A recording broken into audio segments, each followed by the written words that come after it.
Acho que ainda não. Ai, começou. Começou. Bem, pessoal, boa noite. A aula de hoje é sobre distribuições amostrais. Pode passar, Michele, por favor.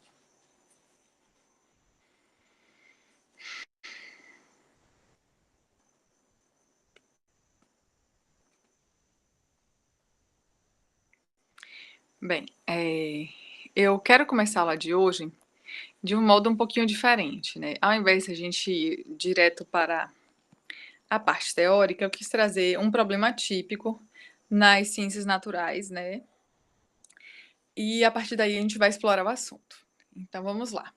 Um problema típico nas ciências naturais envolve avaliar se um certo conjunto de dados difere de um padrão tomado como referência. E aí eu trouxe o seguinte exemplo, o exemplo de um rio. Por exemplo, a alcalinidade média do rio Caí. A alcalinidade é uma propriedade química da água, né?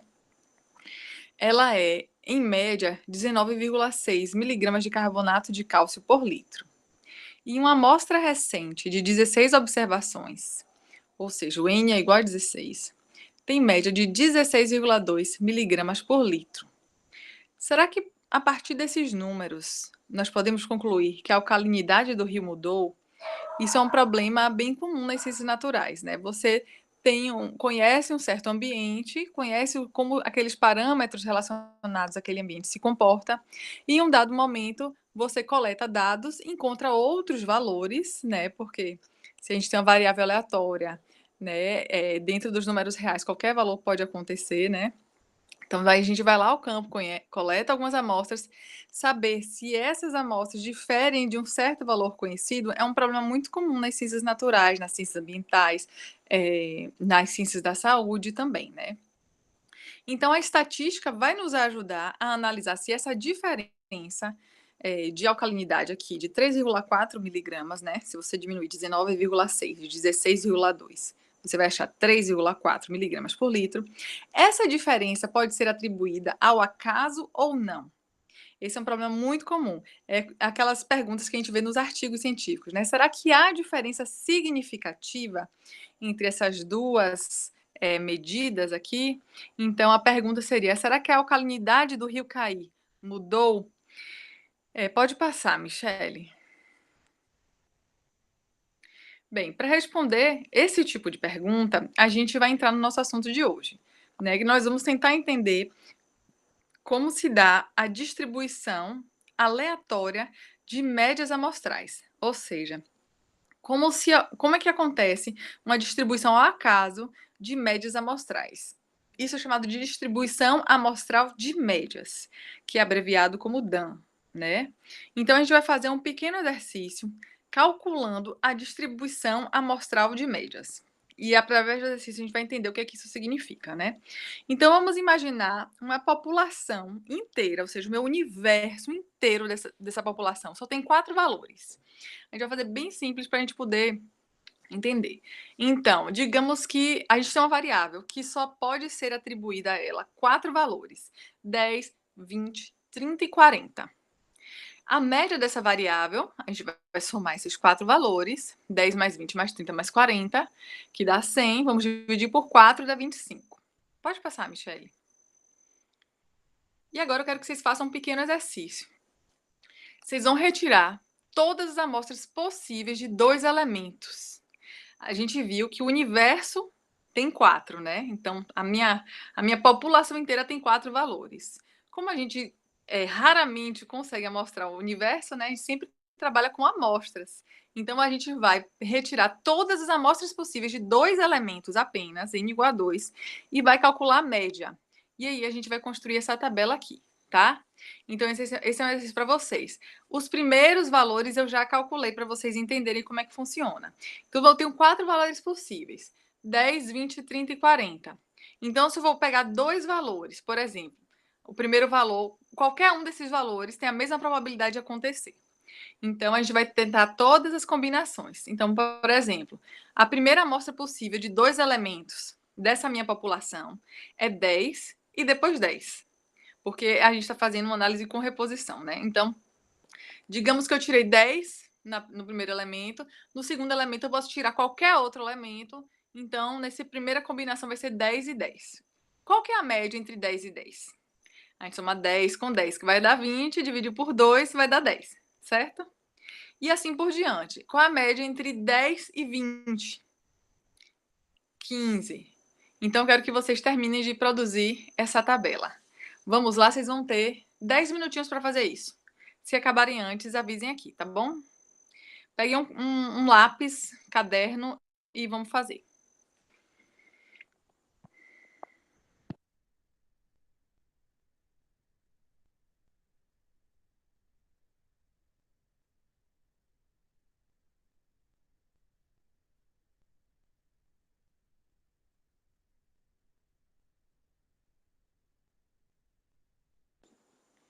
Vocês têm que preencher essa tabela que eu coloquei aí no slide, tá vendo?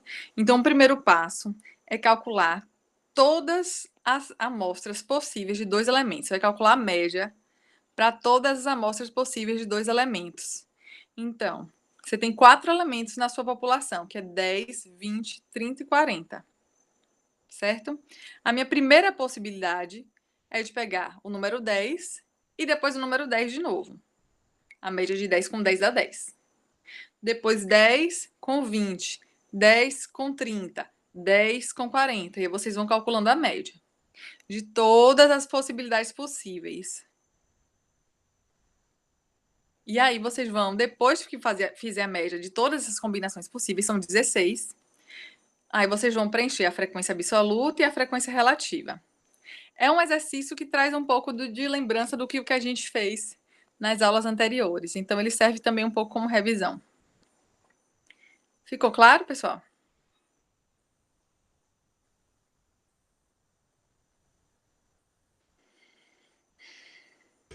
Ficou.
Catarina,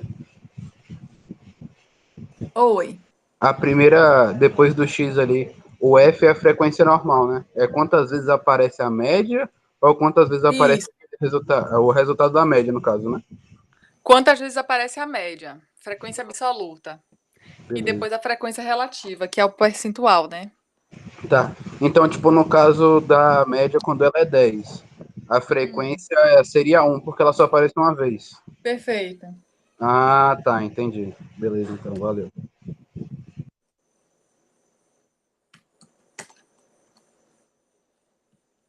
E só para tirar a dúvida, a relativa a relativa eu não lembro mais como é que é. Você vai. é, Esse valor, você vai fazer a frequência absoluta dividida pelo total de valores. Ah, tá, que vai dar uma porcentagem no caso. Entendi. Exatamente. Muito obrigado. Por nada.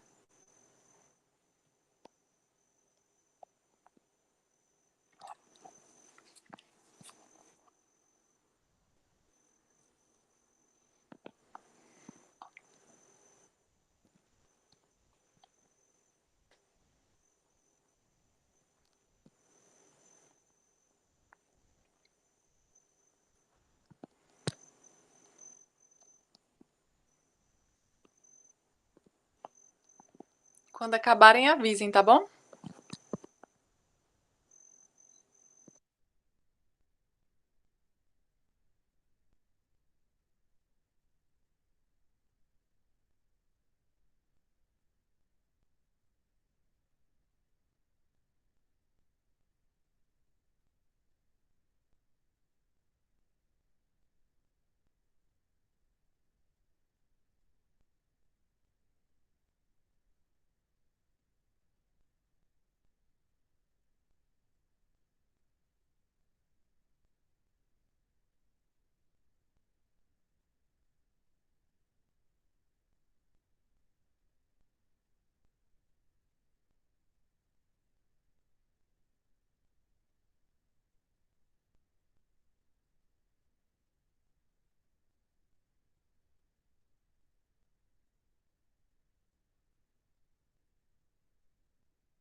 E aí, pessoal, terminaram? A gente pode continuar?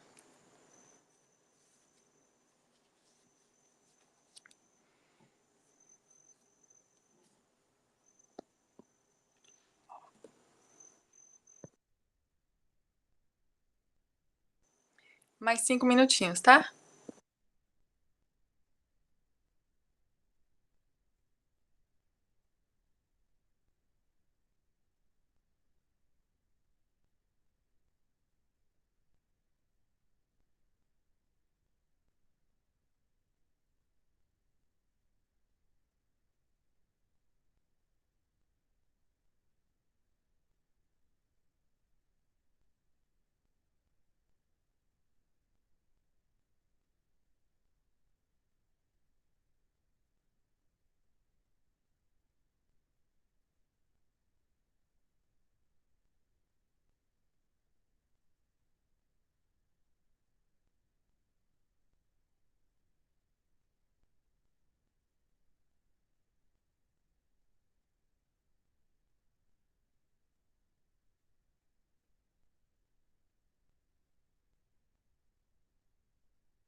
Pessoal, alguém pode me dizer quais são as médias possíveis nessa população de 4 elementos?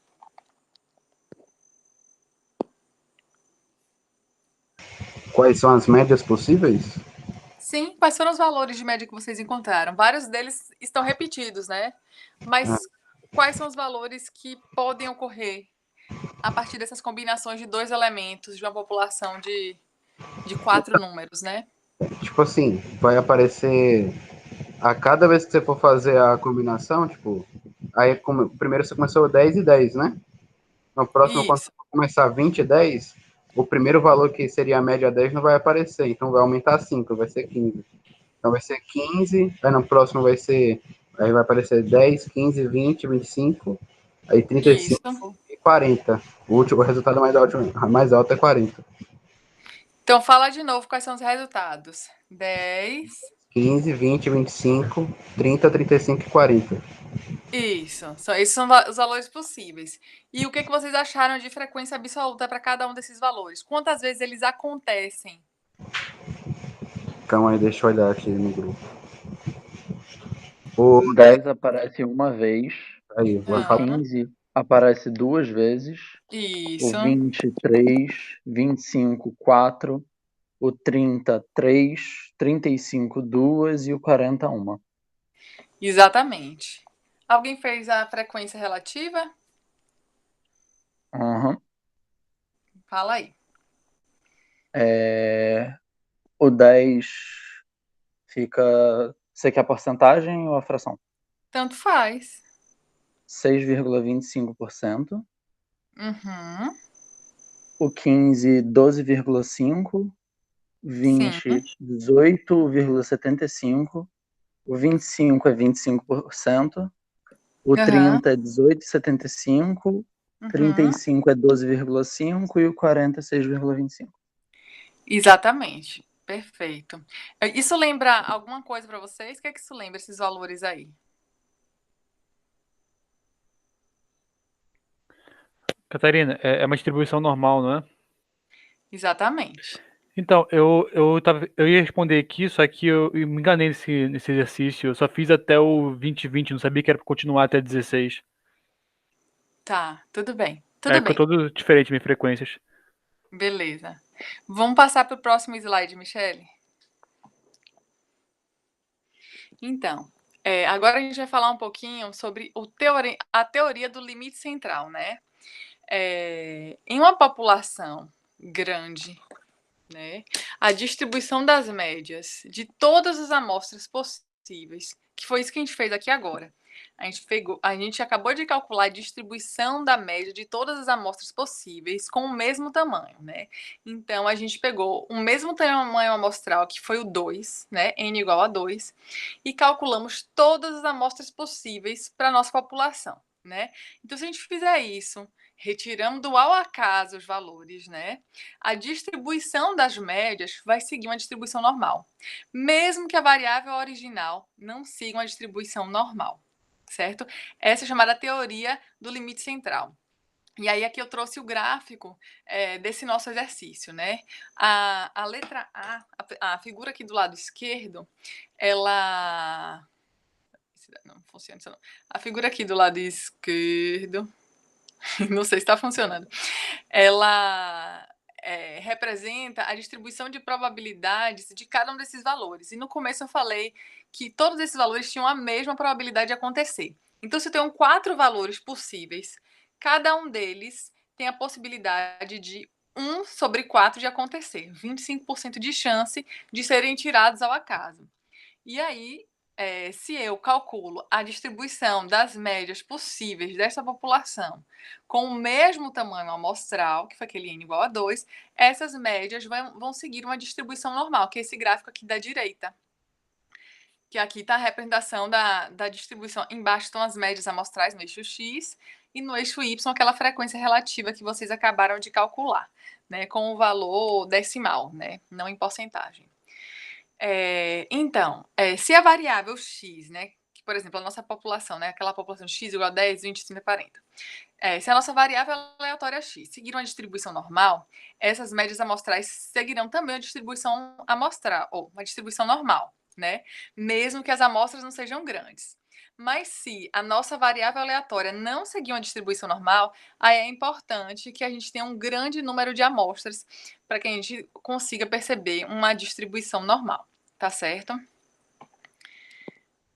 Podemos seguir, se não tiverem dúvidas, tá? Vocês vão parando à medida que tiverem dúvidas.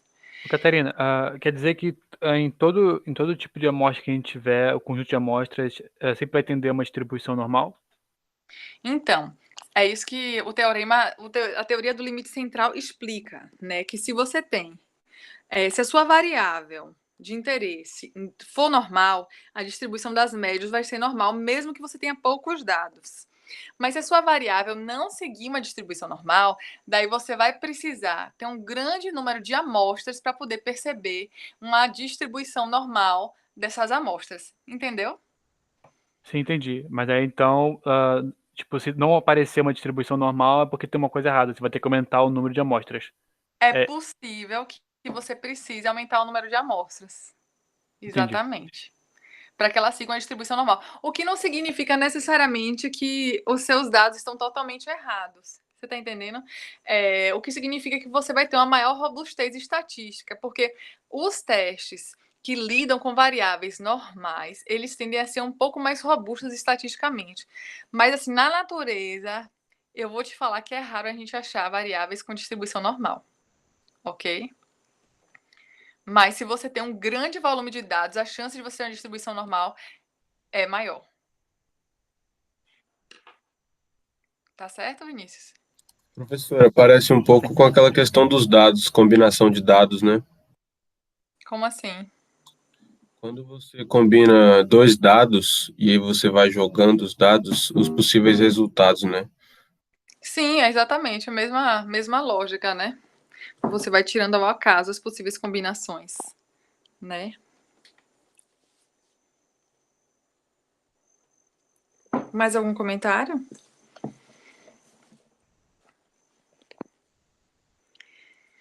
Bem, seguindo, né? Quais são as características, então, da minha distribuição amostral de médias, né? Se a gente tem, de novo, repetindo, se a variável aleatória x tem uma distribuição normal, as médias de amostras aleatórias seguirão a distribuição normal também. Caso contrário, o n, um número amostral, deve ser grande para que siga uma distribuição normal. Exatamente aquilo que eu comentei com Vinícius. A segunda característica da distribuição normal é que uma distribuição amostral de médias, ela tem um centro em μ. Vocês lembram o que é μ? É a média, que é o parâmetro daquela população. Então, a distribuição amostral de médias, ela vai ter o centro na média que se refere ao parâmetro populacional. Se Michele voltar alguns slides para aquele gráfico. Olha o centro da distribuição amostral das médias ali. É o 25, não é? Qual que era a média, o Mi? Volta mais um slide, Michele, por favor. Mais um. 25, tá vendo? A média da minha população de 4 valores, 10, 20, 30, 40, é 25. Agora pode passar, por favor. Mais um. Então, a distribuição amostral das minhas médias tem centro na mesma média, que é o parâmetro que se refere à minha população, certo? E a variabilidade da distribuição amostral das médias é expressa pelo que a gente chama de erro padrão da média, ou desvio padrão das médias. Em inglês, Standard Error, que é representado por esse SE. Então, você pode representar esse erro padrão da média pelo sigma e o x com o tracinho em cima dele entre parênteses, ou por SE, tá? De Standard Error, tá bom? O que é esse erro padrão da média? Ele vai ser uma medida de variação das minhas médias amostrais em relação à média da população. Sendo assim, é uma medida que nos ajuda a verificar a confiabilidade de uma certa média amostral calculada. Percebam que isso daí vai nos ajudar a responder aquele primeiro problema do nosso primeiro slide, tá? Essa aqui é a fórmula do erro padrão das médias, que é o desvio padrão, que a gente viu em aulas anteriores, dividido pela raiz de n, que é a raiz do meu número amostral. Certo? O pessoal tá bem conceitual isso aqui, mas já já a gente vai botar um pouquinho mais a mão na massa, tá bom? Vocês têm mais algum comentário? Posso seguir? Eu vou seguindo. Vai lá, Michele. Vamos lá. Ainda estamos em características da nossa distribuição amostral de médias, né? A gente já viu a primeira característica, que é a distribuição amostral das médias. Essa é uma variável aleatória X, tem distribuição normal. As médias das amostras aleatórias também seguirão a distribuição normal. O 2 a gente também já viu, que a distribuição amostral, ela tem um centro na minha média populacional e a variabilidade é expressa pelo erro padrão da média.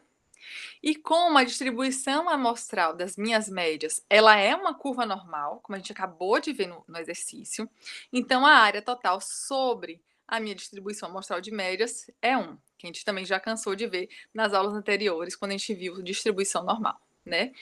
Então, isso significa que cerca de 68% das minhas médias vão estar distribuídas entre a minha média menos o meu erro padrão das médias, e entre a minha média mais o erro padrão das médias.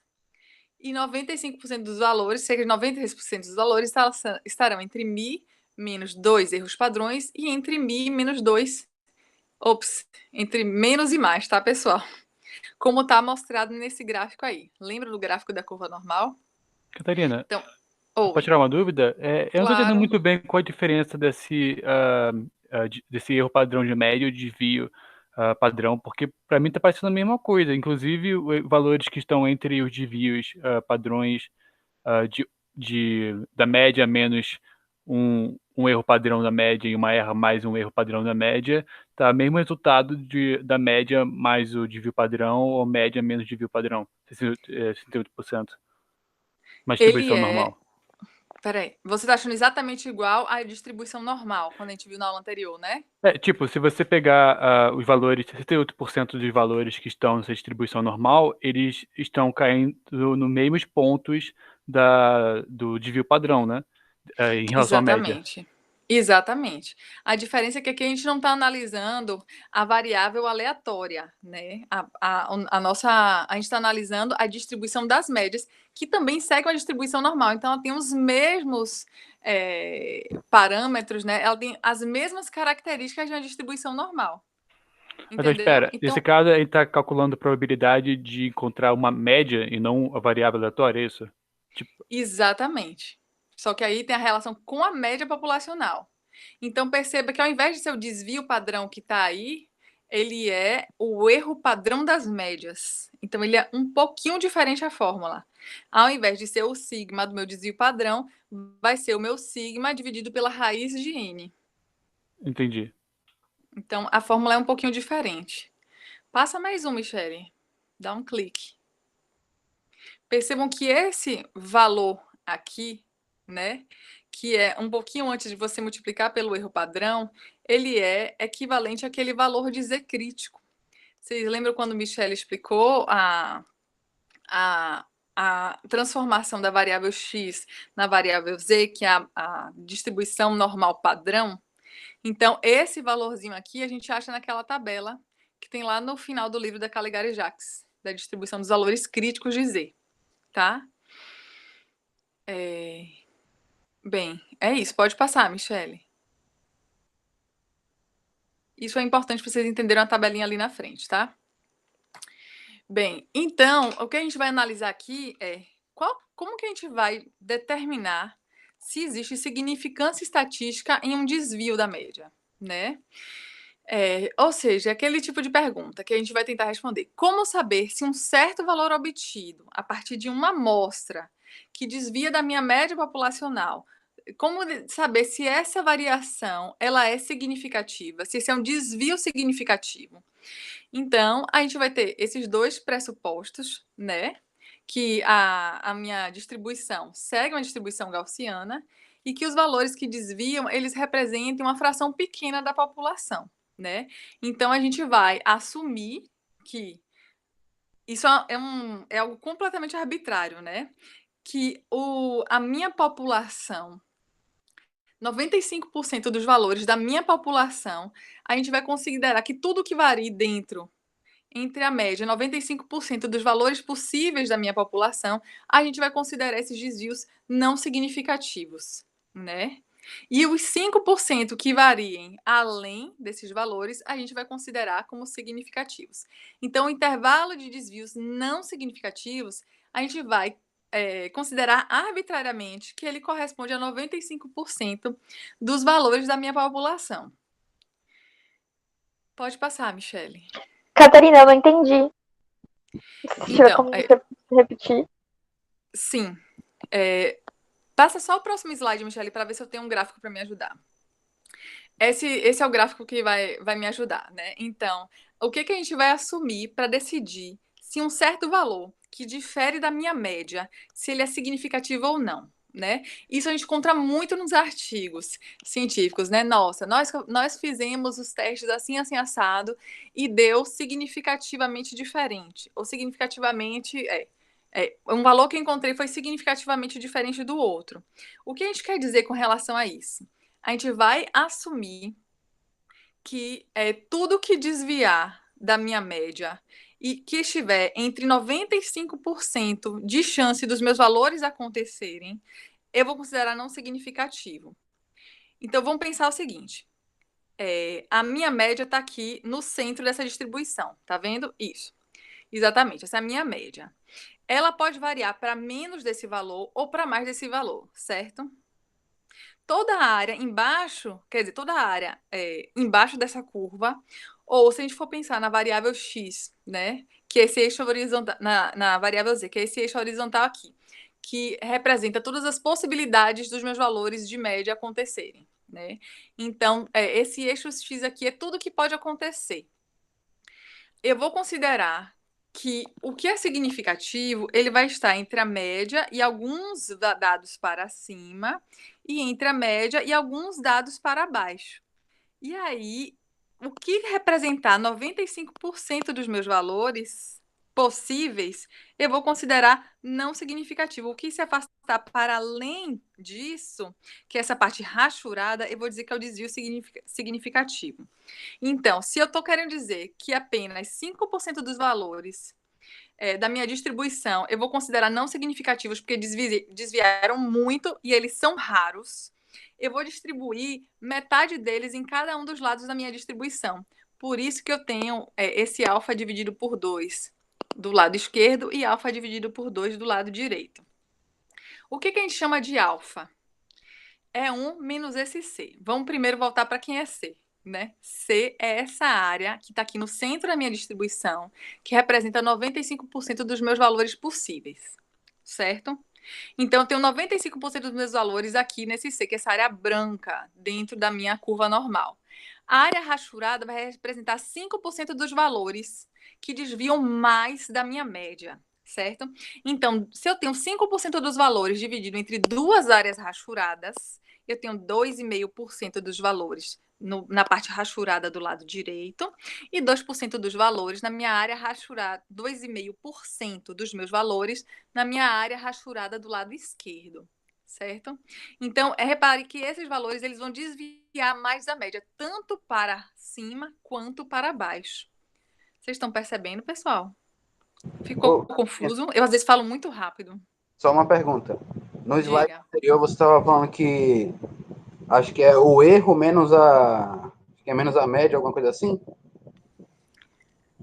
Esse daqui? É. Isso. Isso aqui é para você saber se é significativo ou não, no caso, o desvio.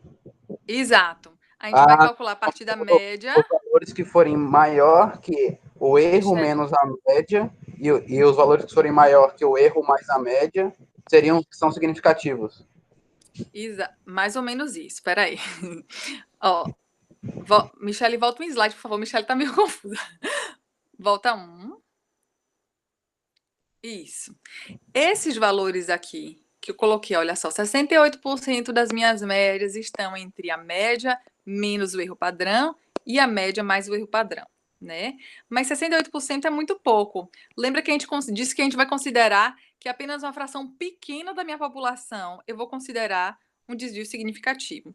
E eu arbitrariamente estou considerando que isso vai ser cerca de 5% dos valores que desviam muito da minha média, certo? Então, eu vou me interessar, assim, a minha área não significativa, assim, de desvios da média, que não são significativos, é essa área verde aqui, que ela vai estar aproximadamente entre a média menos 2 vezes o erro padrão da média e a média mais 2 vezes o erro padrão, certo? Então, o que tiver dentro desse intervalo, eu não vou considerar significativo. Agora, o que for superior à minha média mais 2 vezes o erro padrão, e o que for inferior à minha média menos 2 vezes o erro padrão, aí eu vou considerar significativo, que é essa parte branca do meu gráfico. Ficou claro? Tá, eu devo conseguir dar uma entendida agora, mais ou menos. Mas vamos seguir mais um pouquinho para ver se com o exercício clareia, tá? Olha só. Em ciências biológicas, ambientais e da saúde, inclusive, isso que a gente chama de valor de alfa, ele é completamente arbitrário. Ele pode ser de 5%, de 1% e de 0,1%. Então, dependendo da sua área de atuação, a maioria dos pesquisadores vai escolher um valor de 5%, ou de 1%, ou de 0,1% para dizer o que ele vai considerar um desvio significativo. Certo? Então, quando eu falo alfa, eu estou falando que são os desvios significativos. Ó, vou ler de novo para ver se melhora aqui. Quer dizer, eu vou ler a primeira vez que eu não tinha lido da primeira. Os desvios significativos são representados pela letra alfa, que indica a região de significância ou o nível de significância, que vai equivaler a 1 menos C, ou alfa em porcentagem igual a 100% menos C%. C é essa área branca aqui, de novo, tá? Que é o meu intervalo de dados que eu vou considerar que estão ok, está dentro do que eu considero uma variação natural da população. Não vou considerar essas diferenças significativas, porque elas estão próximas da média. Então, elas fazem parte. Lembra que a gente também falou logo no começo que uma variável aleatória, tudo no mundo natural ele varia. Né? A gente não mede uma coisa e encontra sempre o mesmo valor. É natural que o mundo varie. Então, a gente precisa de critérios que nos ajudem a distinguir o que é uma variação natural de uma variação que a gente espera que seja devida a algum fator. Então, tem que ser algo pouco frequente na minha população, certo? O que eu vou considerar como desvio significativo é apenas uma porcentagem pequena da minha dos meus possíveis dados encontrados, certo? E aí, dependendo da área, eu posso escolher que eu vou considerar que 5% dos meus dados que variam mais, né, que se distanciam mais da média, acho que assim fica um pouco mais simples de entender. Vamos pensar aqui, ó, o eixo X representa todos os meus valores possíveis de médias amostrais, certo? De novo, o centro está aqui, ó, onde tem. Mostra aí, Michelle, esse é o centro, que é o que eu espero que chegue mais perto da minha média populacional, né? Lembre-se que a distribuição amostral de médias tem centro na minha média populacional. Então, esse é o centro da minha distribuição, é o valor médio, né? E aí eu tenho valores menores que a minha média e valores maiores que a minha média. E eu vou considerar e a área embaixo dessa curva aqui, né, todos os valores nesse eixo X, eles são os valores possíveis de médias encontradas, certo? E aí eu vou considerar que dentre os meus 100% embaixo de toda essa área, 95% dos valores mais próximos da média, eu vou dizer que são desvios não significativos da média. E os meus 5% ou 1% ou 0,1% dos valores mais distantes da média, eu vou considerar como desvios significativos, que são essas areazinhas rachuradas. Como eu posso ter desvios tanto para valores menores que a média, como para valores maiores que a média, eles estão distribuídos nos dois extremos da minha distribuição. Percebem? Catarina, mas então, tipo, se o pesquisador ele opta por utilizar um alfa de 0,01 ou 0,001, ele está considerando que, tipo, no caso de 0,01, que 99% são não significativos. Aí muda de 90. Exatamente. Entendi. E para você, tipo, calcular, ver qual probabilidade essa amostra se encontra, por exemplo, você vai utilizar algo próximo da fórmula de distribuição normal, mas com modificação, adicionando esse erro de média, o SE? Eu não entendi sua pergunta. Faz de novo. Porque, tipo, tem a fórmula da distribuição normal que você utiliza para poder identificar em qual porcentagem o seu X se encontra. Tipo, se você quer saber, tem lá, tipo, uma amostra com média de 1.500, o exercício, por exemplo, a média de 1.500 e o desvio padrão de 300. E aí você quer saber em qual porcentagem a nota menor do que 1.800 se encontra. E aí tal quantidade. No caso dessa aí, você vai utilizar a mesma fórmula de distribuição normal, mas modificando o desvio padrão para o SE, o erro de média, é isso? Isso, porque aqui nesse caso a gente está comparando médias, né? A gente não está só falando de uma distribuição de valores. A gente está comparando uma população conhecida com as médias amostrais dessa população. Entendeu? Vamos para o exercício, que eu acho que isso vai ficar um pouquinho mais claro como exercício, tá? E aí, qualquer coisa, a gente volta para esse ponto. Passe, por favor, Michele. Vamos lá, então, descobrir como a gente vai decidir sobre a significância de um desvio, né? Então, agora a gente vai ter um problema que nós vamos investigar se a pressão arterial sistólica de 5 executivos do sexo masculino com idades entre 40 e 44 anos, a gente vai investigar se essa pressão difere significativamente da população de homens, certo? Então, nós temos uma amostra de homens entre 40 e 44 anos, que são 5 executivos. As pressões arteriais sistólicas desses homens estão descritas aqui: 135, 143, 149, 128 e 158 milímetros de mercúrio, certo? Essa é a pressão deles. A gente sabe, a partir da literatura, que a média... A média dessa amostra aqui, de X, 135, 143, 149, 128, 158, se eu pegar todos esses valores e dividir por 5, eu vou achar a média da minha amostra, que é 142,6, certo? E aí eu quero saber se a pressão arterial desses executivos difere significativamente dos homens nessa faixa etária. E a literatura me diz que a média populacional, a pressão arterial da minha média de homens é 129 milímetros de mercúrio, com um desvio padrão de 15.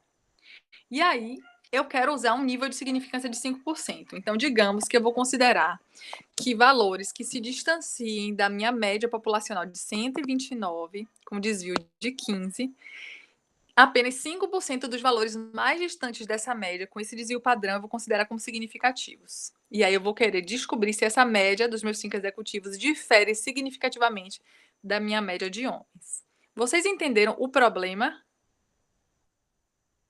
Mais ou menos. Não vai ter que achar o erro para saber se é significativo ou não? Teremos, mas esse é só o problema. Calma aí. Esse é o problema. É a pergunta. Eu dei os elementos para a gente resolver o problema. Vamos lá, próximo slide. Então, vamos lá. A média amostral eu calculei aqui, né? 142,6. A minha média populacional, que é dada pelo MI, a literatura me diz que é 129. E o desvio padrão, 15, né? Eu tenho um N de 5 executivos, certo? E o alfa, que é o meu nível de significância, eu vou considerar 5%, né? Então, para descobrir se esse valor difere significativamente da média dos homens, eu tenho que calcular o erro padrão, como já disse o Arthur, não foi? Para calcular o erro padrão, eu vou usar essa fórmula aqui.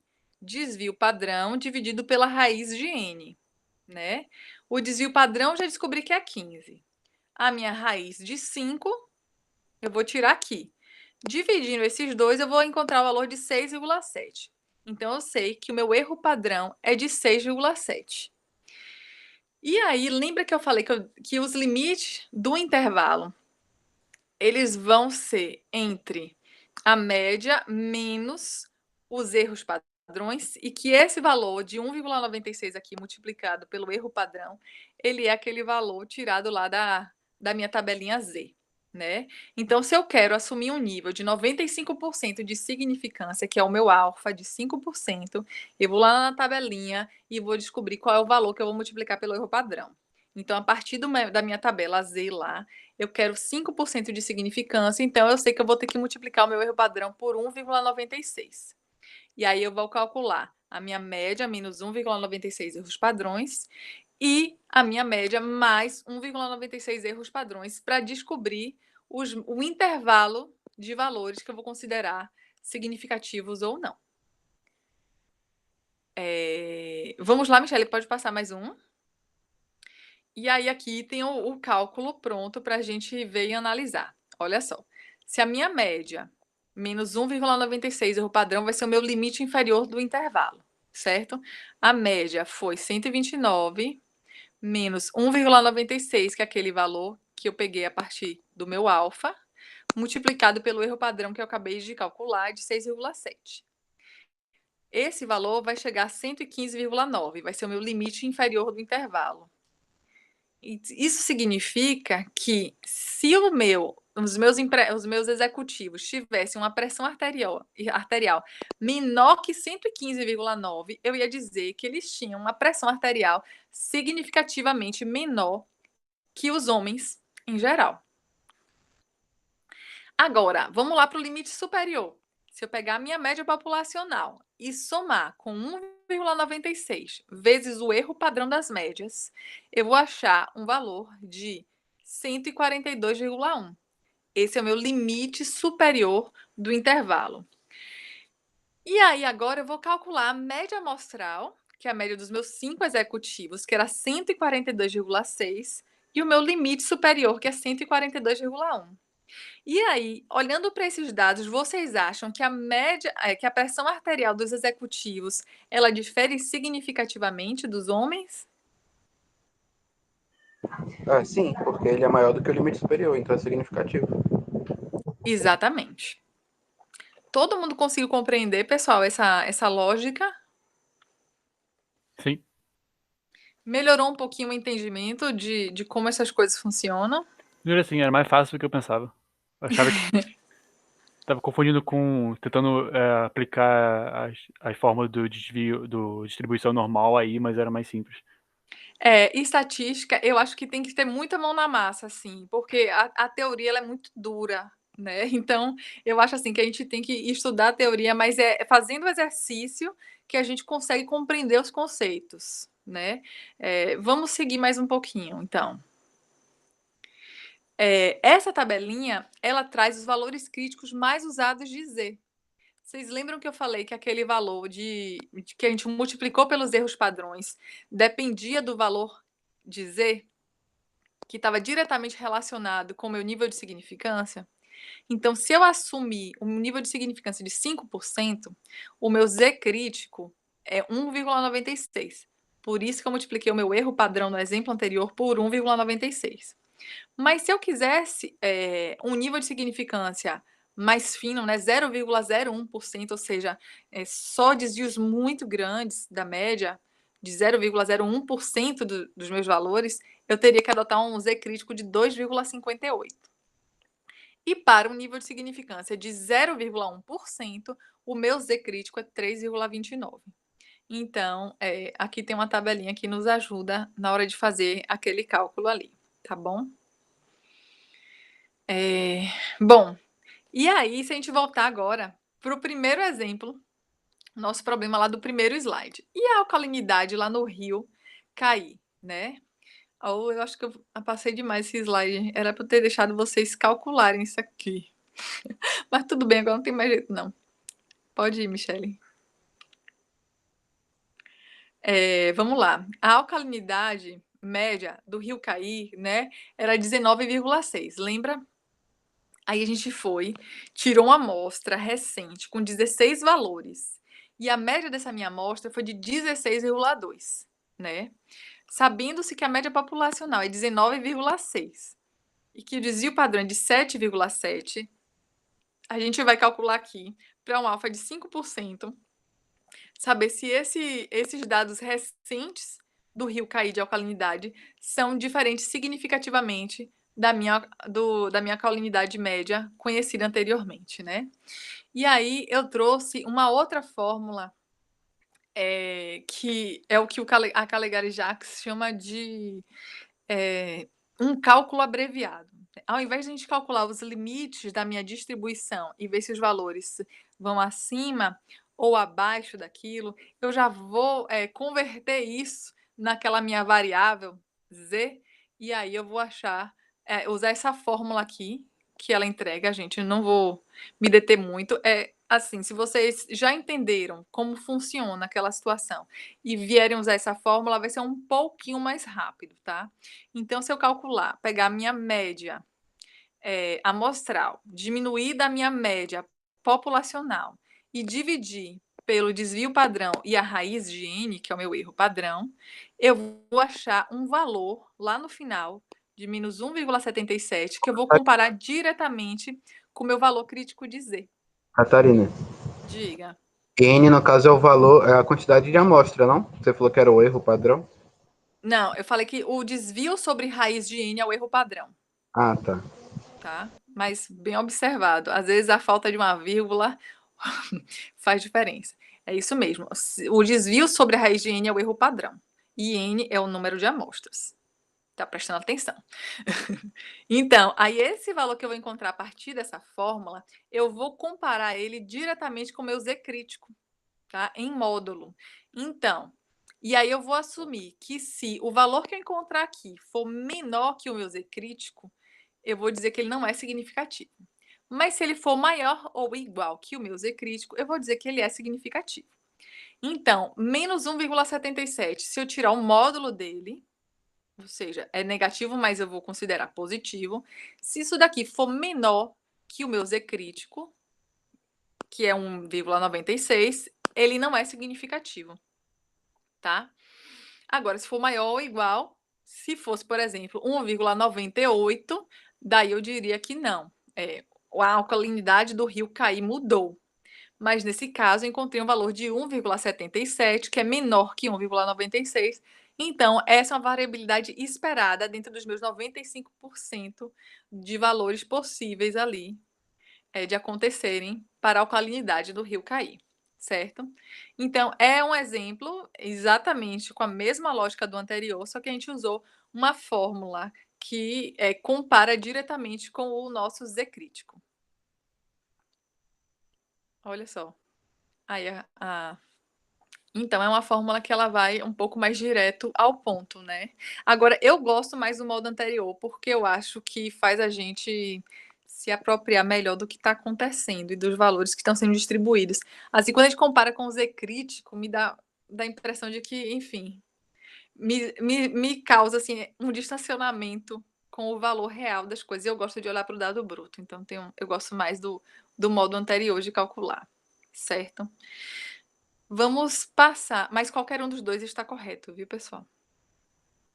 Vamos passar para o próximo. Então, como atividade para casa, eu percebi que a gente ainda não tinha assim adentrado muito no R, e eu acho que está na hora da gente começar a fazer alguns exercícios no R para que vocês tenham chance de sair dessa disciplina conseguindo aplicar alguma estatística no R. Né? E para isso vocês vão precisar começar a manipular dados no R. Então, o exercício de hoje vai ser basicamente entrar nesse link aqui, certo? Que é onde tem uma apostila online sobre R. É no item manipulação de dados, né? E vocês vão estudar os seguintes itens. Eles estão descritos aqui. As funções que vocês vão estudar, tá? São todas essas aqui, que estão descritas. Passe mais um, Michele, por favor. E a partir dos seus estudos, eu quero que vocês criem uma rotina no R, certo? Nessa rotina, o que é criar uma rotina? É salvar uma série de códigos na forma de um arquivo texto que vocês vão poder abrir e fechar e usar sempre esse mesmo arquivo, certo? Vocês vão criar uma rotina no R. Nessa rotina, você vai criar uma tabela, né? Você pode usar tanto o data frame como com a matriz, qualquer uma dessas funções, tá? Não interessa qual função vocês vão usar, mas eu quero que vocês criem uma tabela que tenha pelo menos 10 linhas e 2 colunas. Ou seja, eu quero 2 variáveis contínuas com 10 valores cada uma. Isso deve conter os seus dados de interesse ou simulados, certo? Isso daqui é um mínimo. Se quiser fazer mais, pode.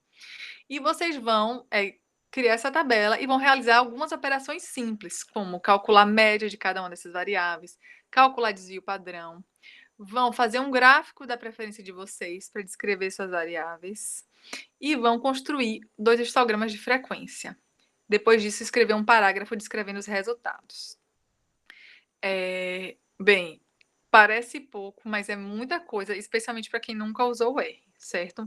Por isso, eu não vou passar outros exercícios essa semana, tá? Na verdade, eu vou passar sim. Volta um pouquinho. Eu ainda não tive a oportunidade de ir no CAM, olhar. Meu computador quebrou, o outro tá sem internet.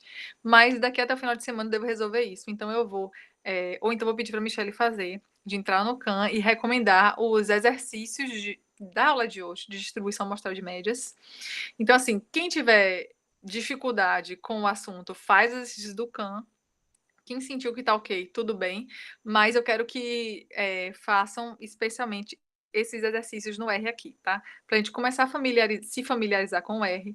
E, enfim, porque logo mais a gente vai ver teste T, correlação, regressão. Então, é importante que a gente já tenha um pouco mais de familiaridade com o programa.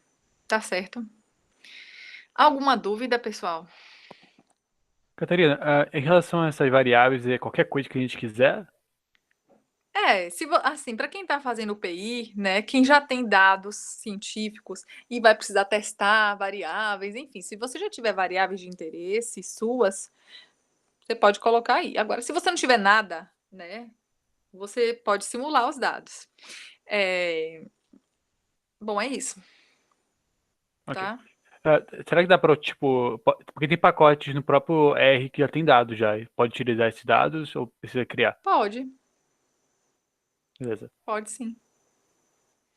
Se alguém achar que vai ter muita dificuldade nesse material e não tem dados para trabalhar, pode fazer em dupla, tá?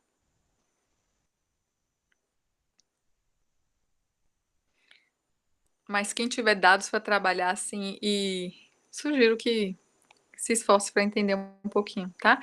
E qualquer dúvida, escrevam para a gente, tá? Porque o R, assim, no começo ele é muito árido. E às vezes erros bobos fazem a gente travar durante uma semana. Então, teve uma dúvida, mesmo que você ache que é boba, pode jogar lá no grupo, pode me perguntar no privado, tá? Que a gente tenta sanar, ok?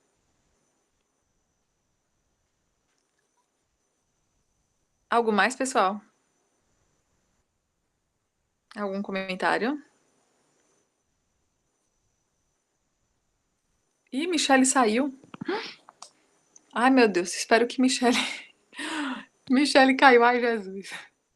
Mas continua gravando, só precisa voltar para Não poder caí, finalizar não. o vídeo. Apareceu Catarina Marcolini, saiu da reunião. Oxe, eu só fechei o negócio. E eu tô aqui. É que a apresentação abre como se fosse uma outra você. Então, Ah, tá. É isso. Tá bom. É, Michelle, interrompe a gravação então, por favor. tá ok. Gente, obrigada. Boa noite e até mais.